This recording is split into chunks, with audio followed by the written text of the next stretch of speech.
Hey all, and welcome to my YouTube. Today is Monday, April the 19th, 2021. Happy New Week. So I shall be reading to you all the Gospel of John, chapter 19, verses 1 through 42. Make sure to check out my other videos and playlists as well. And this is day 19 of 21. So on the 21st will be the last day of the Gospel of John, since John only has 21 chapters. But Revelation has 22. So let us begin. Chapter 19. Then Pilate took Jesus and had him scourged. And the soldiers wove a crown out of thorns and placed it on his head, and clothed him in a purple cloak. And they came to him and said, "Hail, King of the Jews!" And they struck him repeatedly. Once more Pilate went out and said to them, "Look, I am bringing him out to you, so that you may know that I find no guilt in him." So Jesus came out, wearing the crown of thorns and the purple cloak. And he said to them, "Behold the man." When the chief priests and the guards saw him, they cried out, "Crucify him! Crucify him!" Pilate said to them, "Take him yourselves and crucify him. I find no guilt in him." The Jews answered, "We have a law, and according to that law he ought to die, because he made himself the Son of God." Now when Pilate heard that statement, he became even more afraid, and went back into the praetorium, and said to Jesus, "Where are you from?" Jesus did not answer him. So Pilate said to him, "Do you not speak to me? Do you not know that I have the power to release you, and I have the power to crucify you?" Jesus answered him, "You would have no power over me if it had not been given to you from above. For this reason, the one who handed me over to you has the greater sin." Consequently, Pilate tried to release him, but the Jews cried out, "If you release him, you are not a friend of Caesar. Everyone who makes himself a king opposes Caesar."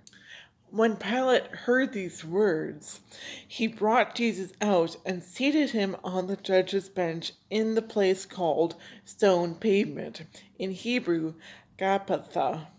It was preparation day for Passover, and it was about noon. And he said to the Jews, "Behold your king." They cried out, take him away, crucify him." Pilate said to them, "Shall I crucify your king?" The chief priests answered, "We have no king but Caesar." Then he handed him over to them to be crucified. The crucifixion of Jesus. So they took Jesus, and carrying the cross himself, he went out to what is called the place of the skull, in Hebrew, Golgotha. There they crucified him, and with him two others, one on either side, with Jesus in the middle. Pilate also had an inscription written and put on the cross. It read, "Jesus the Nazarene, the King of the Jews."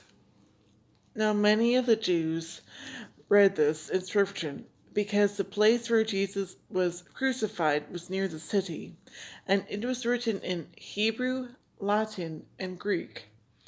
So the chief priests of the Jews said to Pilate, "Do not write, 'The King of the Jews,' but that he said, 'I am the King of the Jews.'" Pilate answered, "What I have written, I have written." When the soldiers had crucified Jesus, they took his clothes and divided them into 4 shares, a share for each soldier. They also took his tunic, but the tunic was seamless, woven in one piece from the top down. So they ca- so they said to one another, "Let's not tear it, but cast lots for it, to see whose it will be," in order that the passage of Scripture might be fulfilled that says, "They divided my garments among them, and for my vesture they cast lots." This is what the soldiers did. Standing by the cross of Jesus were his mother and his mother's sister, Mary, the wife of Clopas, and Mary of Magdala.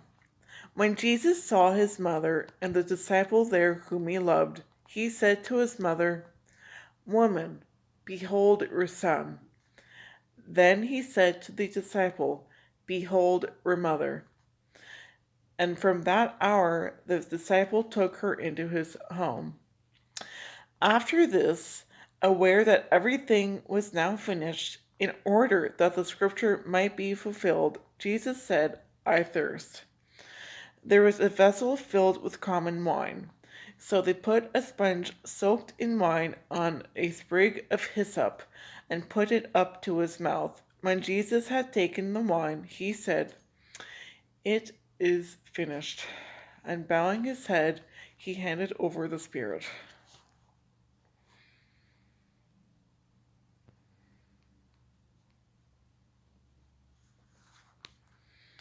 The blood and water. Now, since it was preparation day, in order that the bodies might not remain on the cross on the Sabbath, for the Sabbath day of that week was a solemn one, the Jews asked Pilate that their legs be broken and they be taken down.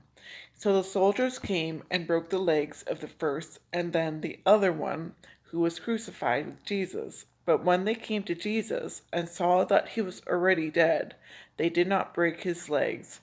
But one soldier thrust his lance into his side, and immediately blood and water flowed out. An eyewitness has testified, and his testimony is true. He knows that he is speaking the truth, so that you also may come to believe. For this happened so that the scripture passage might be fulfilled. Not a bone of it will be broken. And again, another passage says, "They will look upon him whom they have pierced." The burial of Jesus. After this, Joseph of Arimathea, secretly a disciple of Jesus for fear of the Jews, asked Pilate if he could remove the body of Jesus, and Pilate permitted it. So he came and took his body. Nicodemus, the one who had first come to him at night, also came, bringing a mixture of myrrh and aloes, weighing about 100 pounds. They took the body of Jesus and bound it with burial cloths along with the spices, according to the Jewish burial custom. Now, in the place where he had been crucified, there was a garden, and in the garden a new tomb, in which no one had yet been buried. So they laid Jesus there because of the Jewish preparation day, for the tomb was close by.